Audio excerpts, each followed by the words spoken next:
السلام علیکم ورحمۃ اللہ وبرکاتہ۔ کیسے ہیں سامعین محترم؟ امید کہ خیر و عافیت سے ہوں گے۔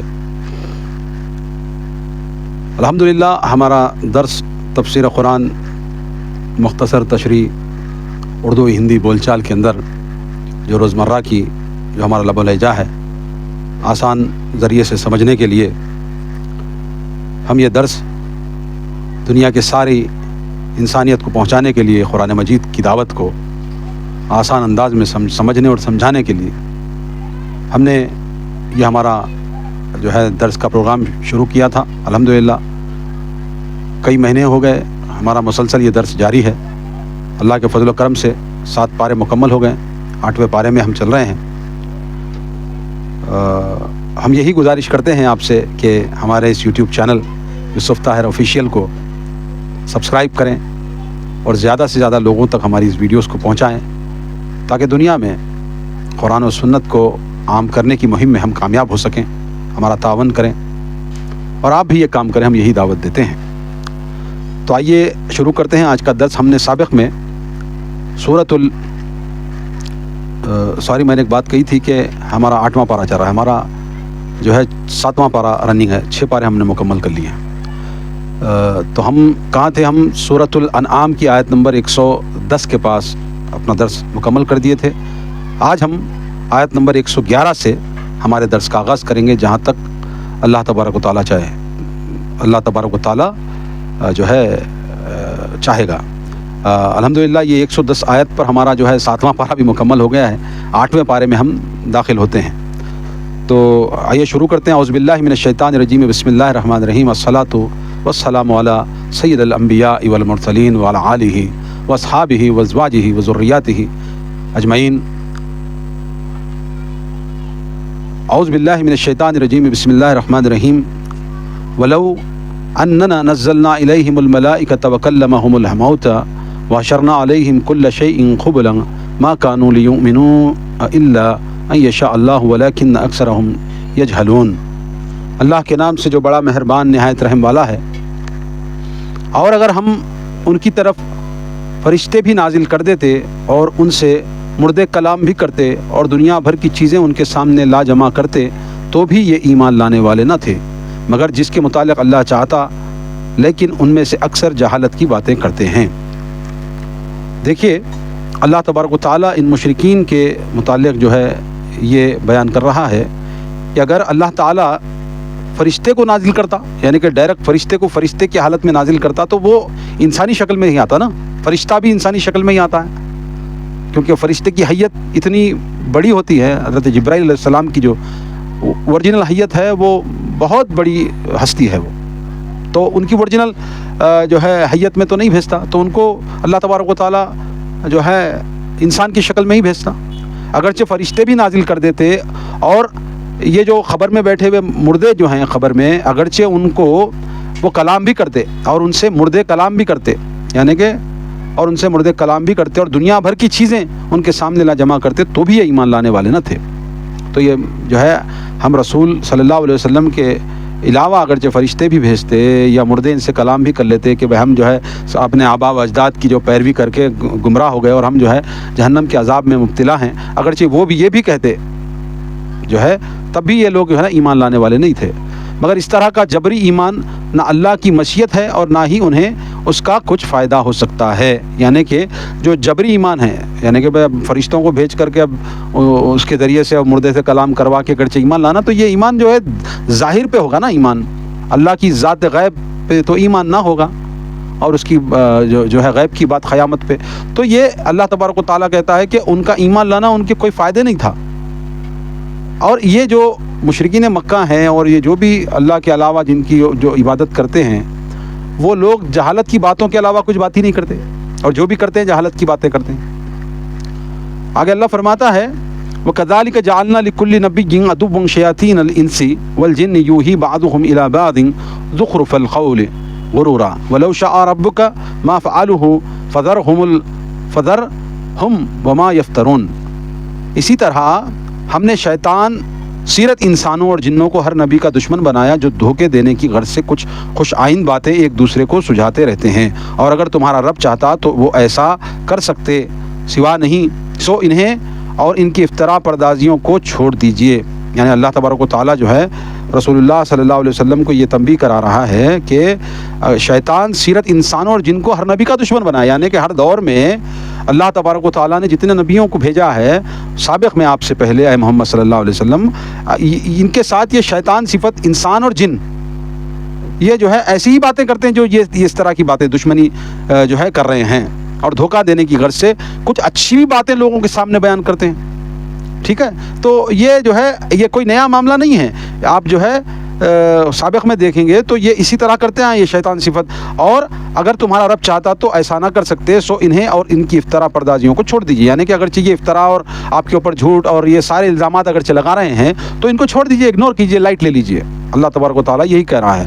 نبیوں کے دشمن صرف انسانوں میں سے نہیں بلکہ جنوں میں سے بھی ہوتے ہیں، وہ بھی ساتھ ہی ساتھ اپنی کاروائیاں جاری رکھتے ہیں. صرف نبی کو پریشان کرنے کے لیے نت نئے معجزے طلب کرنا ممکن ہے کہ جنوں نے ہی اپنے انسان دوستوں کے کانوں میں پھونکا ہو. یعنی کہ مفسرین کہتے ہیں کہ یہ جو جن جو ہے نا وہ انسان کو وسوسوں کے ذریعے سے ان کے کانوں میں یہ ایسا موجودہ پوچھ ویسا موجودہ پوچھ، یہ لا پہاڑ کو سونا بنا کے دکھلاؤ، وہ کرو یہ کرو، یہ جو معجزے جو پوچھتے ہیں نا، تو یہ ہو سکتا ہے کہ یہ انسان نما جو شیطان ہے ان کو ان کے جن دوستوں جن کی یہ پرستش کرتے ہیں اللہ کے علاوہ وہ لوگ ان کے جو ہے کانوں میں جو ہے ایسی باتیں ڈال دیں. ہو سکتا ہے، یہ مفسرین کا کہنا ہے. اور جو ہے ممکن ہے ایسا ہو سکتا ہے. نبی کو پریشان کرنا اور نبی صلی اللہ علیہ وسلم کے خاتمہ اور اسلام کی دعوت کے خاتمے کے خیالات ان کے لیے بہت خوشکن ہیں. تو اے محمد صلی اللہ علیہ وسلم آپ ان کے پرواہ نہ کیجئے. اگر اللہ کی مشیت ہوئی تو یہ ایسا نہیں کر سکتے. ٹھیک ہے، یعنی کہ اللہ کے رسول صلی اللہ علیہ وسلم کو اللہ تعالیٰ ہمت دے رہا ہے کہ آپ گھبرائیے نہیں، اللہ تعالیٰ کی مشیت چاہے تو یہ ایسا نہیں کر سکتے. یعنی کہ آپ کے خاتمے کی کام اور جو ہے اسلام کو ختم کرنا، آپ کی دعوت کو روکنا، یہ نہیں کر سکتے اللہ، کیونکہ اللہ آپ کے ساتھ ہے. تو آپ جو ہے بے لوث اور بے جھجک ہو کر کے آپ اپنی دعوت کو پہنچائیے. یہ مقصد ہے اللہ تعالیٰ کا. آگے اللہ فرماتا ہے وَلِتَصْغَى إِلَيْهِ أَفْئِدَةُ الَّذِينَ لَا يُؤْمِنُونَ بِالْآخِرَةِ وَلِيَرْضَعُوهُ وَلِيَقْتَرِفُوا مَا هُمْ مُقْتَرِفُونَ.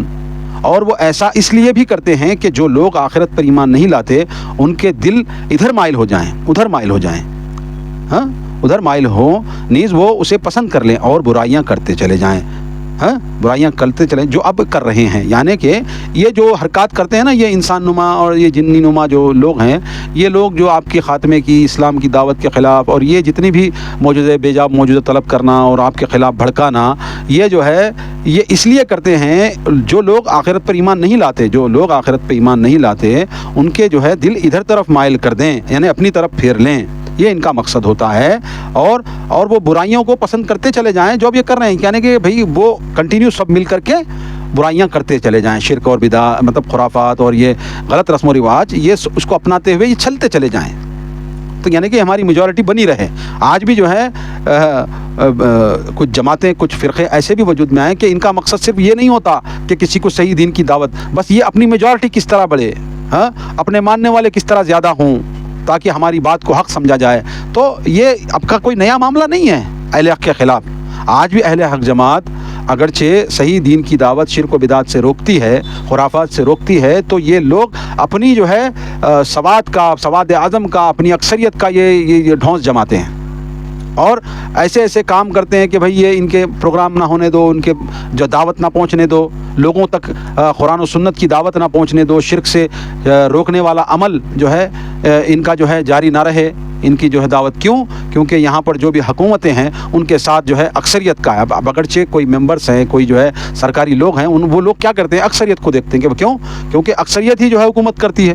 تو لہذا یہ دھونس یعنی کہ اپنے طرف مائل کرنا اور اپنی جو ہے ہماری جماعتیں اتنی بڑی ہیں، ہمارے لوگ اتنے بڑے ہیں، اگرچہ غلط ہوتا تو ہم کیوں جو ہے اتنے ہوتے. یہ طرح کی جو حرکات ہیں یہ سابق میں یہ قرآن کے نازل ہوتے وقت مشرکین مکہ اور آس پاس کے لوگ یہ کرتے تھے. جس کا دیکھی آج کا مشرک بھی کرتا ہے، آج کا جو ہے بدعتی بھی کرتا ہے اور اپنے آپ کو جو ہے سواد کہتا پھرتا ہے. تو یہ کوئی نیا نہیں ہے اہل حق کے لیے. تو یہ بات اللہ تبارک و تعالیٰ نے اپنے رسول صلی اللہ علیہ وسلم کے ذریعے قرآن میں بتا چکا ہے اور ڈھارس بندھا ہے اہل توحید کے لیے، اہل حق کے لیے ڈھارس بندھا ہے. ان کے اسلام دشمنی کارروائیوں کا ہدف یہ بھی ہے کہ کم از کم نئے لوگ اسلام میں داخل نہ ہوں۔ اس سے یہ بھی معلوم ہوتا ہے کہ جن لوگوں کا آخرت کے بارے میں عقیدہ ڈھیلا ہوتا ہے وہ ان شیطانوں کے چنگل میں آسانی سے پھنس جاتے ہیں۔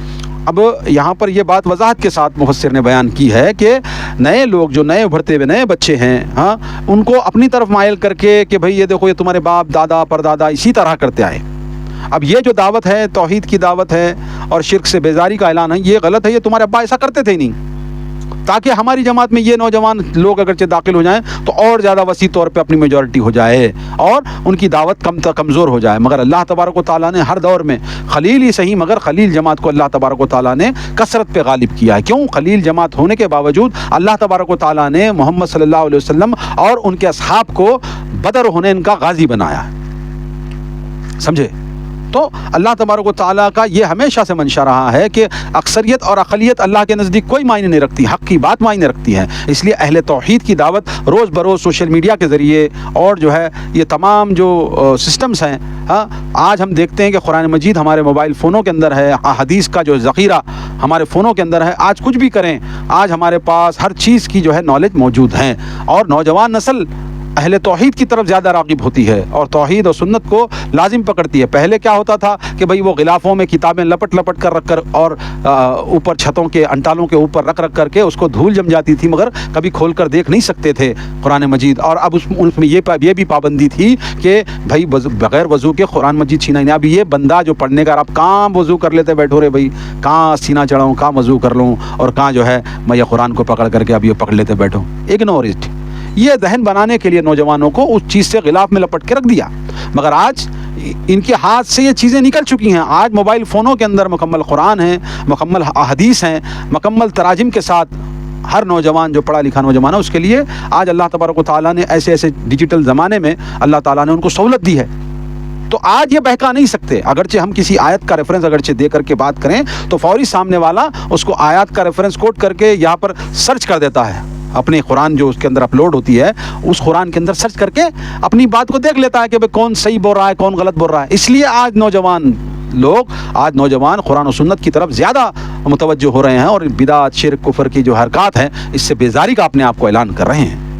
تو ہمیشہ ہر زمانے میں اہل حق کو روکا گیا، توحید کی دعوت کو روکا گیا، نبی کریم صلی اللہ علیہ وسلم سے اور آپ سے پہلے انبیاء کو بھی توحید کی دعوت سے روکا گیا۔ شرک و بدعت سے ان لوگوں نے بھی جو ہے بیزاری کا اعلان کیا، اور ہم بھی آج ہم شرک و بدعت سے بیزاری کا اعلان کرتے ہیں۔ آگے اللہ تبارک و تعالیٰ فرماتا ہے افغیر اللہ ابتغی، آگے اللہ فرماتا ہے اور وہ ایسا اس لیے 113 افغیر اللہ ابتغی حکما وهو الذی انزل الیکم الکتاب مفصلا والذین آتیناہم الکتاب یعلمون انہ منزل من ربک بالحق فلا تکونن من الممترین۔ کیا میں اللہ کے سوا کسی اور منصف کی تلاش کروں حالانکہ اس نے پوری تفصیل کے ساتھ تمہاری طرف کتاب نازل کی ہے، اور جن لوگوں کو ہم نے کتاب دی ہے وہ جانتے ہیں کہ یہ کتاب آپ کے رب کی طرف سے برحق نازل ہوئی ہے، لہذا آپ شک کرنے والوں میں شامل نہ ہوں۔ اللہ تبارک و تعالیٰ نے یہ بتا دیا، اے اللہ کے رسول کہہ دیجئے کیا میں اللہ کے سوا کسی اور کو منصف کی تلاش کروں حالانکہ اس نے پوری تفصیل کے ساتھ کتاب دیا ہے، اللہ کے رسول صلی اللہ علیہ وسلم کو کتاب دیا ہے۔ جن و انس شیطانوں کی چالوں میں سے ایک چال یہ بھی تھی کہ کفار مکہ نے تجویز پیش کی کہ یہود و نصارہ میں علماء بھی ہیں اور وہ کتاب کا علم رکھتے ہیں، آپ ان میں سے کسی کو اپنا ثالث بنا لیں تو ہمارے اور آپ کے بارے میں جو یہ فیصلہ کریں ہم تسلیم کر لیں گے۔ اسی شیطانی چال کا جواب اس آیت میں دیا گیا ہے، یعنی کہ یہ لوگ جو ہے اپنی طرف مائل کرتے ہوئے یہود و نصارہ، کیونکہ اس میں علماء تھے نا، تو اس کی جواب میں یہ آیت اللہ تبارک و تعالیٰ نے بیان کی ہے کہ اہل حق کے سامنے پیش کریں، کیونکہ وہ ان کی کتابوں کی تصدیق یہ قرآن مجید کر رہی ہے، یعنی ایسی تفصیلی کتاب جو کہ تورات اور انجیل میں کی جانے والی تحریف کی نشاندہی کرنے والی ہے، تو کیا اس کی موجودگی میں ایسے لوگوں کو حکم بناؤں؟ میری نبوت کی دلیل کے لیے یہ کتاب ہی کافی ہے۔ تو اللہ تبارک و تعالیٰ یہ بتا رہا ہے کہ ان کا مقصد یہی ہے کہ یہ یہود و نصارہ کو اپنی طرف مائل کرتے ہوئے رسول اللہ صلی اللہ علیہ وسلم کی دعوت کو پیش کریں، اور یہ کہہ رہے ہیں کہ چلو بھائی تم آؤ یہ پیش کرو ان پہ۔ اب ظاہر بات ہے یہ لوگ قرآن کے اندر یعنی کہ تورات اور انجیل اور زبور کے اندر یہ لوگوں نے جو چینجز کیا ہے وہ تھوڑی نہ مانیں گے، تو اللہ تبارک و تعالیٰ کہلوا رہا ہے اللہ کی کتاب ہی کافی ہے جو اللہ تعالیٰ نے حق کے ساتھ محمد صلی اللہ علیہ وسلم پر نازل کی ہے۔ اور ان اہل کتاب کا حال تو یہ ہے کہ وہ اس قرآن کریم کو اچھی طرح سے پہچان چکے ہیں کہ اللہ کا سچا کلام ہے، اس کے باوجود وہ اس کی دشمنی پہ تلے ہوئے ہیں۔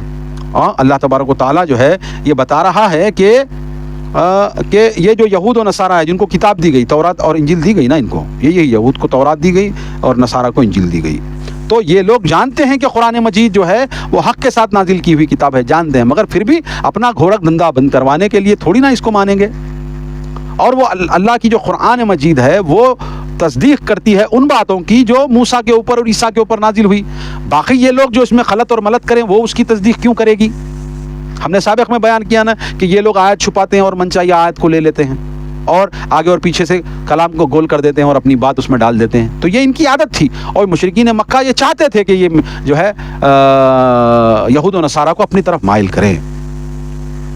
آگے اللہ فرماتا ہے وَتَمَّتْ كَلِمَةُ رَبِّكَ صِدْقًا وَعَدْلًا لَا مُبَدِّلَ لِكَلِمَاتِهِ وَهُوَ السَّمِيعُ الْعَلِيمُ، اور آپ کے رب کی بات سچائی اور انصاف کے اعتبار سے کامل ہے، اس نے اس کے فرامین کو کوئی تبدیل کرنے والا نہیں، اور وہ سب کچھ سننے اور جاننے والا ہے۔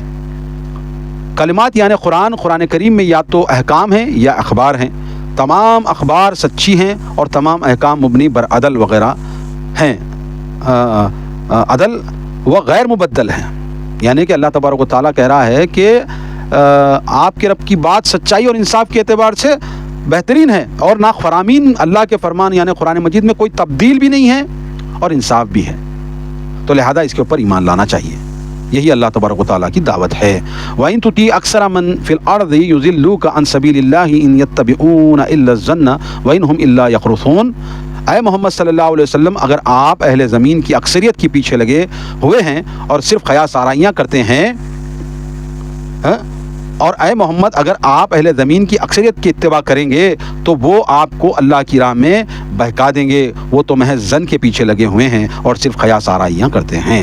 اللہ کے رسول صلی اللہ علیہ وسلم کو اللہ تبارک و تعالیٰ بتلا رہا ہے اے محمد صلی اللہ علیہ وسلم آپ اگر اہل زمین کی اکثریت کی اتباع کریں گے، اہل زمین میں اکثریت کو نہیں ہے، مشرکین یہ یہود، مسلمان تو تھوڑے ہیں نا، قلیل تعداد میں ہیں، اہل توحید قلیل تعداد، اگرچہ آپ اکثریت میں آپ جماعت کو بڑی کرنے کے لیے آپ جو ہے ان کی اتباع پیروی کرنا شروع کریں گے، کسی بھی معاشرے میں اصول پسند اور نیک خو لوگ کم ہوتے ہیں اور بدمعاش قسم کے لوگ زیادہ ہوتے ہیں، چنانچہ اس اصول کی روشنی میں جمہوریت جسے کئی مسلمان ملکوں نے سینے سے لگایا ہوا ہے باطل قرار پاتی ہے۔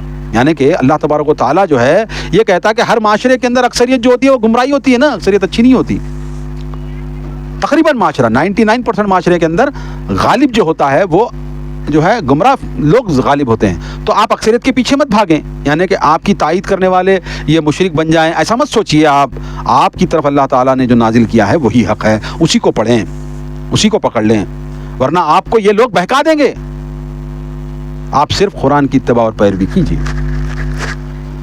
انہی شیطانی چالوں میں سے ایک چال یہ بھی تھی جو یہود نے کفار مکہ کے کانوں میں پھونکی کہ ان مسلمانوں سے پوچھو کہ وہ اپنا مارا ہوا جانور تو حلال جانتے ہیں جبکہ اللہ کا مارا ہوا حرام کہتے ہیں، حلال جانتے ہیں، ایسا کیوں ہے؟ یعنی کہ اللہ تبارک و تعالیٰ نے کہا ہے نا وَالدَّمَ إِنَّمَا الْحَرَّمَ وَالْمَيْتَةَ، یہ قرآن کی آیاتوں میں، تو یہ اپنے ہاتھوں سے ذبح کیا ہوا جو ہے جانور تو حلال سمجھتے ہیں، ورنہ خود بخود جو مردار ہے اس کو حرام کیوں سمجھتے ہیں؟ پوچھو ان کو، یہ یہود اور نصرانی نے یہ قریش مکہ کے کانوں میں ڈالا، حرام کیوں کہتے ہیں؟ ہندو لوگ حلال ذبیحہ بھی نہیں کھاتے اور کہتے ہیں کہ جانوروں پر ظلم ہے، جبکہ انہیں پیدا ہی اس لیے کیا گیا ہے۔ اگر گوشت خور جانوروں کے دانتوں پہ غور کیا جائے وہ نوکیلے دانت ہوتے ہیں، اسی طرح گھاس پھوس کھانے والے جانوروں کے دانت چپٹے ہوتے ہیں، جبکہ اللہ تعالیٰ نے انسان کو نوکیلے اور چپٹے دونوں طرح کے دانت دیے ہیں۔ یعنی کہ اللہ تبارک و تعالیٰ نے جواب اس کا اسی طرح دے رہا ہے، کیا دے رہا ہے کہ یہ لوگ بہکانے کے لیے نئی جو ہے چالیں چلتے ہیں، جبکہ اللہ تبارک و تعالیٰ نے مردار کو حرام کیا ہے، مگر سوال یہ یہود و نصارہ کرتے ہیں کہ مردار تو اللہ کی طرف سے مرا ہوا ہے نا، نیچرل ڈیتھ، نیچرل ڈیتھ کو تو حرام سمجھتے ہیں اور اپنے ہاتھ سے جو مرڈر کرتے ہیں، سلاٹر کرتے ہیں، اس کو حلال کیوں سمجھتے ہیں؟ پوچھو ذرا ان سے، ایسے شکوک و شبہات پیدا کرتے تھے، جبکہ ہمیں حکم یہ ہے اللہ تبارک و تعالیٰ نے اپنے ہاتھوں سے ذبیحہ کرو اور مسلمانوں کا ذبیحہ کرو، اللہ کا نام لیا ہوا ذبیحہ کرو، یہ اللہ تعالیٰ نے حکم دیا ہے، تو تمہاری مانیں گے یہود و نصارہ، کیا اللہ کی بات مانیں گے؟ قرآن مجید نے ذبیحہ اپنے ہاتھوں سے کرنے اور مسلمان کے ہاتھوں سے کرنے اور اس پہ اللہ کا نام لینے کا حکم اللہ تعالیٰ نے دیا ہے، تو ہم اسی کی اتباع اور پیروی کریں گے، تمہاری باتوں میں نہیں آئیں گے۔ ورنہ اب مائل بھی اللہ تعالیٰ جو ہے رسول اللہ صلی اللہ علیہ وسلم کو یہ کہہ رہا ہے کہ کہیں تم جو ہے ایسی باتیں جو بنا رہے ہیں کہیں تمہیں مائل نہ کر لے، لہذا ان کی باتوں کو چھوڑو، یہ گمراہ لوگ ہیں۔ اللہ کی اتباع، اللہ کی وحی کی اتباع کیجیے آپ۔ ان ربک هو اعلم من يضل عن سبيله وهو اعلم بالمهتدين فكلوا مما ذكر اسم الله عليه ان كنتم بآياته مؤمنين۔ بلا شبہ آپ کا رب خوب جانتا ہے کہ کون اس کی راہ سے بھٹکا ہوا ہے، اور وہ ہدایت پانے والوں کو بھی خوب جانتا ہے۔ اے ایمان والوں، اگر تم اللہ کی آیات پہ ایمان رکھتے ہو تو جس چیز پر اللہ کا نام لیا گیا ہو اسے کھاؤ، بلا تکلف کھاؤ۔ یعنی اللہ تعالیٰ ان کے جواب میں کہہ رہا ہے کہ جس پر اللہ کا نام ہی لیا گیا ہو ذبح کرتے وقت تو ہی کھاؤ۔ یہ جھٹکا پھٹکا اور یہ جو ہے مردہ پڑا ہوا جو ہے گر کا مرا ہوا ہے، یا جو بھی اقسام اللہ کے رسول صلی اللہ علیہ وسلم نے بتائے ہیں یا اللہ تعالیٰ نے بتائے ہیں وہ مت کھاؤ، اور اللہ کا نام جو لیا گیا جس پہ کیا کہا جا رہا ہے، فَكُلُوا مِمَّا ذُكِرَ اسْمُ اللَّهِ عَلَيْهِ إِن كُنتُم بِآيَاتِهِ مُؤْمِنِينَ۔ ایمان رکھتے ہو تو جس چیز پر اللہ کا نام لیا گیا ہو اسے بلا تکلف کھاؤ۔ یہود اور نصارہ تمہاری بات نہیں مانیں گے، اے بت پرستوں، ہم تو اللہ کی بات مانیں گے، یہی اللہ تبارک و تعالیٰ کہہ رہا ہے۔ وَمَا لَكُمْ أَلَّا تَأْكُلُوا مِمَّا ذُكِرَ اسْمُ اللَّهِ عَلَيْهِ وَقَدْ فَضَّلَ لَكُم مَّا حَرَّمَ عَلَيْكُمْ إِلَّا مَا اضْطُرِرْتُمْ إِلَيْهِ وَإِنَّ كَثِيرًا لَيُضِلُّونَ بِأَهْوَائِهِمْ بِغَيْرِ عِلْمٍ إِنَّ رَبَّكَ هُوَ أَعْلَمُ بِالْمُعْتَدِينَ۔ آخر کیا بات ہے کہ تم وہ چیز نہ کھاؤ جس پر اللہ کا نام لیا گیا ہو، حالانکہ جو کچھ اس نے تم پہ حرام کیا ہے اسے تمہارے لیے تفصیلاً بیان کر دیا ہے، الا یہ کہ تم کوئی حرام چیز کھانے پہ مجبور ہو جاؤ۔ اور بہت لوگ ایسے ہیں جو بغیر علم کے محض اپنی خواہشات کے پیچھے لگ کر دوسروں کو ورغلاتے رہتے ہیں۔ آپ کا رب ایسے حد سے بڑھ جانے والوں کو خوب جانتا ہے۔ اللہ تبارک و تعالیٰ کہہ رہا ہے کہ ہم نے تم پر بتا دیا ہے کہ کیا کھائیں اور کیا نہ کھائیں، کیا آپ کھائیں اور کیا نہ کھائیں، ہم نے آپ کو بتا دیا ہے اے محمد صلی اللہ علیہ وسلم تفصیلاً۔ اس کے بعد بھی اگرچہ کوئی خواہش نفس کے پیچھے چلتے ہوئے برگلایا جا چکا ہے تو اس کے لیے کیا کر سکتا ہے کوئی؟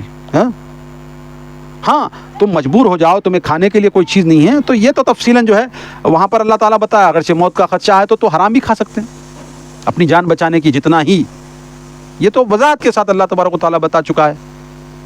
تو یہی اللہ تبارک و تعالیٰ کہہ رہا ہے، ان احکام کی جانب اشارہ ہے جو کہ مختلف آیات جیسے سورۃ النحل کے اندر اور احادیث میں بیان ہو چکے ہیں۔ یعنی جب تم نے بنیادی طور پہ دلائل قطعیہ کی بنا پہ آپ صلی اللہ علیہ وسلم کی نبوت اور قرآن کی حقانیت کو تسلیم کر لیا تو اب فروغ و جزیات کی صحت کو تسلیم کرنا لازمی ہے۔ اگر یہ اشیاء بھی عقل قیاسات پر ہی موقوف ہوں تو پھر وہی اور نبوت کی ضرورت ہی کیا رہ گئی۔ اب یعنی کہ کہا جا رہا ہے کہ تم یہ قیاس کے اوپر چل جاؤ، صرف قیاسی میں کروں گا، قیاسی گھوڑے دوڑا کر کے اپنا عمل کروں گا، تو ایسا نہیں ہے۔ یہ وحی الہی کی اور نبوت کی کیا ضرورت تھی اگر یہ تمہارا قیاسی کام تھا؟ تو یہ بتایا جا رہا ہے۔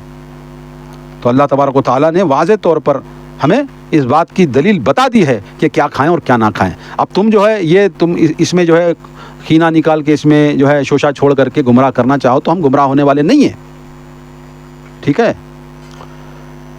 وَذَرُوا ظَاهِرَ الْإِثْمِ وَبَاطِنَهُ إِنَّ الَّذِينَ يَكْسِبُونَ الْإِثْمَ سَيُجْزَوْنَ بِمَا كَانُوا يَقْتَرِفُونَ۔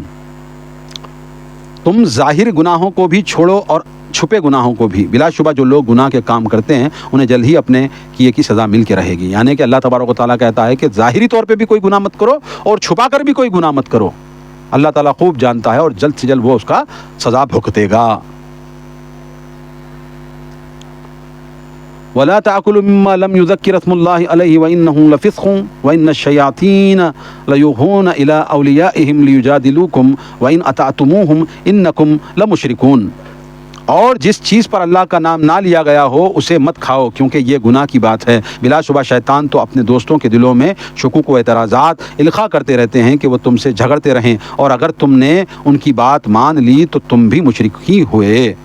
اللہ تعالیٰ کہہ رہا ہے کہ یہ جو غیر اللہ کے نام پر اللہ کا نام کو چھوڑ کر کے دوسروں کے نام پر جو ذبح کرتے ہیں نا، نیتی اعتبار سے بھلے ہی تم کیا بھی نام لو کیا بھی کرو، مگر نیت کے اعتبار سے اگرچہ کوئی بتوں کو کوئی جو ہے غیر اللہ کو جو ہے خوش کرنے کے لیے ذبح کرتے ہیں نا، جیسے مشرکین مکہ ذبح کرتے تھے نا اپنے بتوں کے لیے، اپنے جو ہے رہنماؤں کے، اور جو ہے ان کے اندر جو عقیدہ جو تھا اس کے لیے، تو اس کو مت کھاؤ جس پر اللہ کا نام نہیں لیا گیا ہے، اس کو نہ کھاؤ کیونکہ یہ گناہ کی بات ہے۔ اور یہ گناہ اگرچہ کھا لیا جان بوجھ کر کے تو یہ گناہ ہے، سمجھے؟ یہ گناہ ہے۔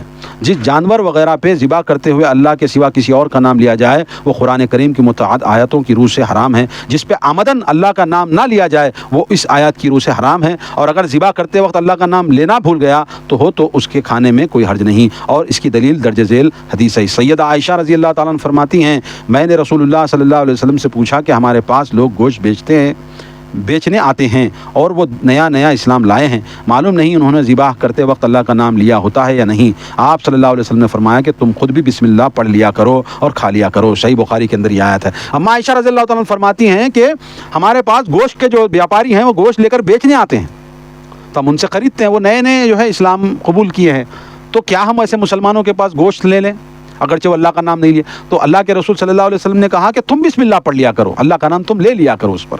تو یہ بخاری شریف میں یہ وضاحت کے ساتھ بیان ہوا ہے۔ سیدنا عبداللہ بن عباس رضی اللہ عنہ فرماتے ہیں کہ کچھ لوگ رسول اللہ صلی اللہ علیہ وسلم کے پاس آئے اور کہنے لگے کیا جس چیز کو ہم خود ماریں ذبح کریں اسے تو کھا لیں اور جسے اللہ مارے یعنی مر جائے اسے نہ کھائیں؟ اس وقت یہ آیت نازل ہوئی، یعنی کہ یہ آیت جو نازل ہوئی نا، یہ ایسا سوال کرتے ہوئے یہود و نصارہ اور ان کو بہکانے کے وہ لوگ مسلمانوں کے کچھ لوگوں کو بہکانے کے لیے جو کام کیے تھے، تو یہ بھی سوالن طور پر آیا، تو اللہ تبارک و تعالیٰ نے یہ وضاحت کے ساتھ بیان کیا کہ تم کھاؤ اسی چیز کو جس پر اللہ کا نام لیا گیا ہو۔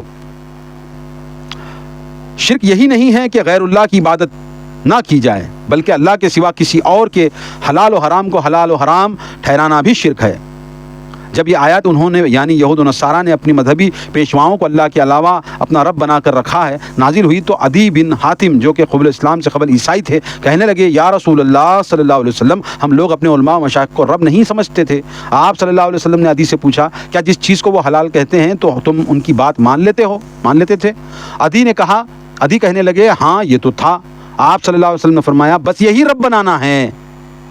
دیکھیے رب بنانا کس کو ہے؟ ارباب من دون اللہ، یہ والی جو آیت ہے یہ جو ہے رب بنانا یعنی کہ اپنے علماء کو رب بنانا، اگرچہ وہ علماء حرام کو حلال اور حلال کو حرام کر لوگوں کے سامنے بیان کرتے پھریں تو اس کو بلا دلیل کہ تم مان لو تو یہی رب بنانا ہے۔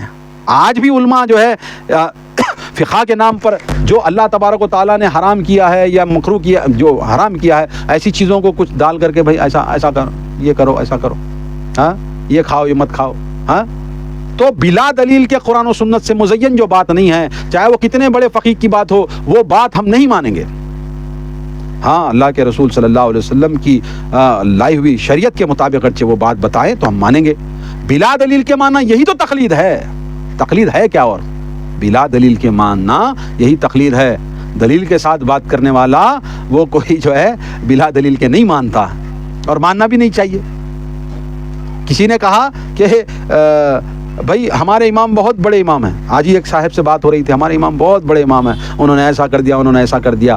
اگرچہ وہ کہے کہ بھائی 2 سال 6 مہینے 2.5 سال اگرچہ بچے کو دودھ پلانے کا وہ قول پیش کر دیں کہ بھائی 2.5 سال بچے کو دودھ پلانا، ماں جب بچہ پیدا ہوتا ہے تو اس کے بعد 2.5 سال دودھ پلایا جا سکتا ہے، یہ ان کا قول ہے، ٹھیک ہے۔ اب یہ قول کے خلاف قرآن مجید کے اندر ہے کہ 2 سال ہی دودھ پلایا جائے، زیادہ سے زیادہ مدت رضاعت یعنی کہ دودھ پلانے کی وقت ہے وہ 2 سال ہے، مگر ہمارے امام صاحب تو 2.5 سال کا جو ہے فتویٰ دے رہے ہیں یا 2.5 سال کا بول رہے ہیں۔ تو اب یہ جو مخلدین ہیں جو تقلید کرتے ہیں، تقلید کرنا کسے کہتے ہیں کہ بلا دلیل کے بات ماننا، اسے ہی تقلید کرتے ہیں۔ کیوں؟ یہ کہتے ہیں کہ تم ڈائریکٹ قرآن سے بات نہیں لے سکتے، تم حدیث سے بات نہیں لے سکتے، تم مسئلہ اخذ نہیں کر سکتے۔ ابے یار یہ قرآن مجید میں کھلے طور پر آیاتیں موجود ہیں کہ پورے 2 سال تک دودھ پلایا جا سکتا ہے، 2 سال 1 دن بھی نہیں پلانا چاہیے، مگر ہمارے امام صاحب 2.5 سال بول رہے ہیں تو ان کا بھی اپنی جگہ ٹھیک ہے، قرآن بھی اپنا ٹھیک ہے۔ ایسا نہیں ہو سکتا۔ قرآن جو کہتا ہے کہ 2 سال تو 2 سال بس ختم، اور وہ بھی چاند کے حساب سے، چاند کی جو تاریخ ہے نا وہ اس کا اعتبار کیا جائے، کیونکہ اس میں 31 کا ڈے نہیں رہتا، 30 یا 29 کا، یہ 2 ہی دن رہ سکتے ہیں، یا کوئی مہینہ 29 کا آ جاتا ہے، کوئی مہینہ 30 کا آتا ہے، 31 کا بھی نہیں آتا، 29 کا 28 کا بھی نہیں آتا ہے۔ تو 28 اور 31 والے کیلنڈر کو بازو رکھ کر کے یہ چاند کے حساب سے اور اسی اعتبار کو 2 سال تک ہی دودھ پلایا جاتا ہے۔ تو یہاں پر یہی بات کی جا رہی ہے، ہم نے اپنے علماء کو رب کب بنایا تھا؟ یہ عدی بن حاتم کے بیٹے حاتم الطائی، جو یہ بہرحال حاتم الطائی وہی ہے یا کوئی دوسرے، بہرحال عدی بن ان کا نام عدی ہے، تو وہ کہنے لگے اللہ کے رسول ہم تو اپنے علماء کو رب نہیں مانتے تھے، میں عیسائی تھا تو میں تو رب نہیں مانتا تھا، تو بتاؤ بیٹا عدی کیا آپ ان کے حلال کو حلال اور ان کے حرام کو حرام سمجھتے تھے؟ یعنی کہ وہ جو حرام کہیں اس کو حرام جانتے تھے، جو حلال کہیں اس کو حلال تو یہی تو رب بنانا ہے۔ آیات قرآن کی موجود، اس کے باوجود پھر بھی اندھی تقلید اگرچہ کوئی کرتا ہے تو کرتا رہے، یہی تو رب بنانا ہے۔ تو یہ بھی رب بنانا، اللہ کے علاوہ کسی کو رب بنانا کیا ہے؟ جواب ضرور دیں کامنٹ میں۔ آگے اللہ تبارک و تعالیٰ کہتا ہے اومن کانا، کہاں تھے ہم؟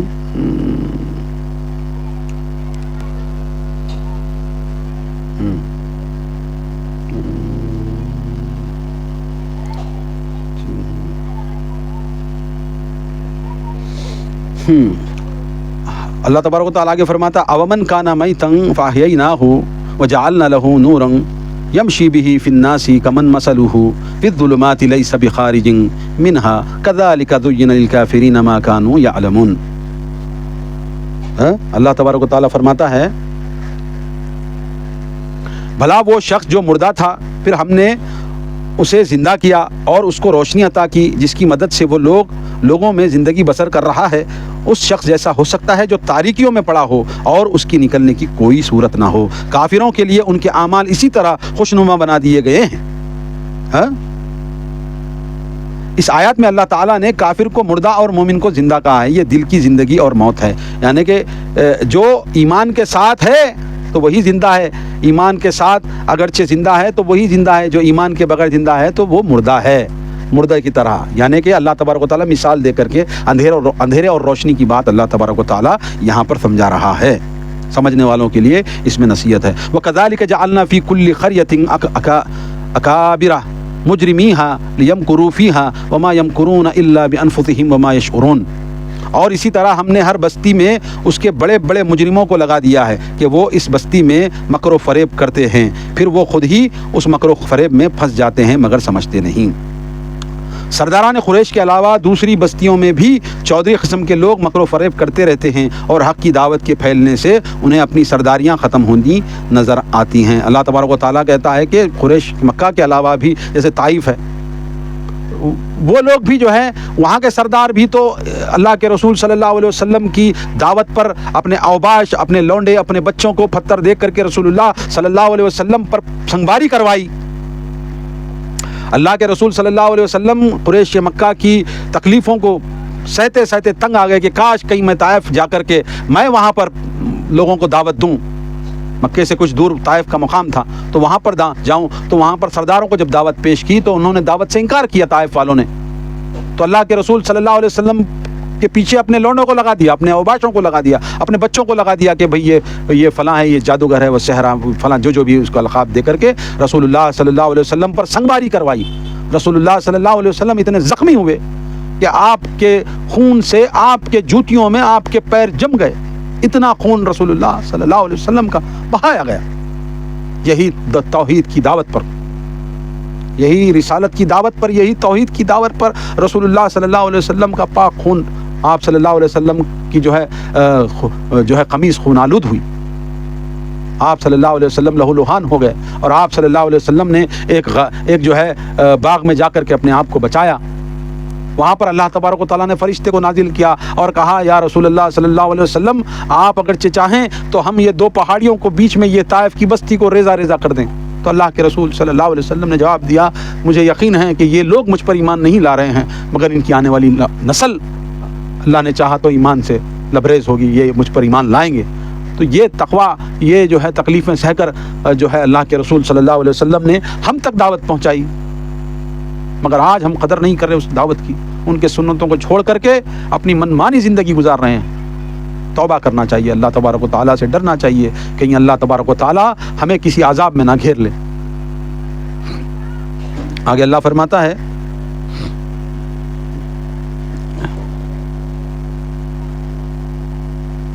وَإِذَا جَاءَتْهُمْ آيَاتٌ قَالُوا لَن نُؤْمِنَ حَتَّى نُؤْتَى مِثْلَ مَا أُوتِيَ رُسُولُ اللَّهِ اللَّهُ أَعْلَمُ حَيْثُ يَجْعَلُ رِسَالَتَهُ سَيُصِيبُ الَّذِينَ أَجْرَمُوا صَغَارٌ عِندَ اللَّهِ وَعَذَابٌ شَدِيدٌ بِمَا كَانُوا يَمْكُرُونَ۔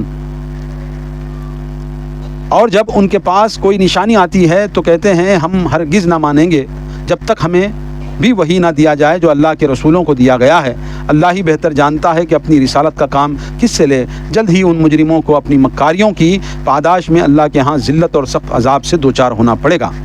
یعنی نبوت، کتاب، حکمت، معجزات وغیرہ، حالانکہ نبوت کا بار اٹھانا ہر کسی کے بس کا روگ نہیں ہے۔ اللہ تعالیٰ ہی جانتا ہے کہ کون اس ذمہ داری کا اہل ہے۔ یہ کوئی کسی چیز تو کسبی چیز تو نہیں ہے کہ عبادت و ریاضت سے حاصل ہو جائے، یعنی کہ اللہ تبارک و تعالیٰ سے مطالبہ ہو رہا ہے کہ جو رسولوں کو دیا گیا ہے نبوت وہ ہم کو بھی دے۔ تو اللہ کا جواب یہی ہے کہ ان مکار، ان مجرموں کو، ان جو ہے اوباشوں کو، ان جاہلوں کو اللہ تعالیٰ کیسے دے گا؟ کیسے دے گا؟ اللہ تعالیٰ ہی جانتا ہے کہ کون نبوت کا اہل ہے۔ محمد الرسول اللہ صلی اللہ علیہ وسلم خاتم النبیین ہیں، وہ اہل تھے اس لیے ان کو دیا گیا، ان کو نبوت دی گئی۔ اور نبوت ان کو اب نہیں دی گئی، ان کو نبوت دی گئی عالم ارواح میں۔ آخری رسالت جو ہے پیش ہوئی روحوں کی عدالت میں، روحوں کی جو ہے اس باسط میں، جہاں پر جو ہے اللہ کے رسول صلی اللہ علیہ وسلم کو خاتم النبیین کا لقب اللہ تبارک و تعالیٰ دے چکا۔ تو اللہ تعالیٰ جانتا تھا کہ کب کس کو نبوت دینا ہے۔ اللہ جانتا تھا موسیٰ کو طور پہ بلا کر نبوت دینا ہے، اور اللہ جانتا تھا کہ غار حرا میں بلا کر رسول اللہ صلی اللہ علیہ وسلم کو نبوت دینا ہے۔ اللہ جانتا تھا کہ نبوت عیسیٰ علیہ السلام کو ماں کے پیٹ کے بعد جیسے پیدا ہو ویسے ہی رسالت کی جو ہے تبلیغ کا اللہ تبارک و تعالیٰ جانتا تھا اس بات کو۔ اللہ تعالیٰ بہتر جانتا ہے کہ وہ کب کس کو جو ہے رسالت دے۔ تم ڈیمانڈ کرتے ہو کہ ہم پر کیوں کتاب نازل نہیں ہوتی، ہم کو نبوت کیوں نہیں ملتی؟ رسول اللہ صلی اللہ علیہ وسلم کو نیچا دکھانے کے لیے تم یہ بات کہتے ہو۔ توبہ کرو، یہی اللہ تبارک و تعالیٰ کا مطالبہ۔ اللہ تبارک و تعالیٰ کے فضل و کرم سے ہم نے آج، کیونکہ اب اذان کا وقت ہو چکا ہے عشاء کی، تو آج ہم نے سورۃ الانعام کی آیت نمبر 111 سے اپنی جو ہے درس کا آغاز کیا تھا۔ آیت نمبر 124 تک ہم نے مکمل کر لی ہے۔ تو اللہ کے فضل و کرم سے ہم آپ کو یہی کہتے ہیں کہ ہمارے اس کاز کو لوگوں تک پہنچانے کے لیے، ہماری محنتوں کا اثر لوگوں تک پہنچے، لوگ شرک و بدعت سے توبہ کر کے معاشرے کے اندر توحید و سنت پر عمل کریں، یہ غرض سے ہم یہ سوشل میڈیا کا ذریعہ ہم لے رہے ہیں۔ تو آپ ہمارے اس کام میں تعاون کریں، ہمارے ویڈیوز کو زیادہ سے زیادہ شیئر کریں، ہمارے کو سبسکرائب کریں، ہمارے یوٹیوب چینل یوسف طاہر آفیشیل کو سبسکرائب کر کے ہمارے ہاتھوں کو مضبوط کریں، ہمارے کام کو مضبوط کریں۔ ہم یہی دعوت و فکر دیتے ہیں، اور ہم یہ کہتے ہیں کہ آپ بھی یہ دعوت کریں نا۔ آپ کے پاس بھی تو رسائی ہے موبائل فون کی، اور آپ کے پاس بھی انٹرنیٹ کی رسائی ہے، تو آپ بھی قرآن مجید کی کم از کم 2 آیتیں روزانہ جو ہے پیش کریں دنیا والوں کو۔ دیکھیے آج حق کی بات پہنچانے کے لیے بہت کم لوگ بچے ہیں، بہت کم لوگ ہیں، مگر جہالت، گمراہی اور بے دینی اور جو ہے لہو لعب اور جو ہے فحاشی کو پھیلانے کے لیے یہ یوٹیوب کا اور یہ فیس بک کا، یہ سارے سوشل میڈیا کا سہارا لیا جا رہا ہے۔ کیا قرآن مجید کا حق نہیں ہے کہ یہ ہر انسان کے ہاتھ تک پہنچے اور اللہ کا پیغام سب کو پتہ چلے؟ کیا آپ کے اوپر ذمہ داری نہیں ہے؟ میرا سوال ہے۔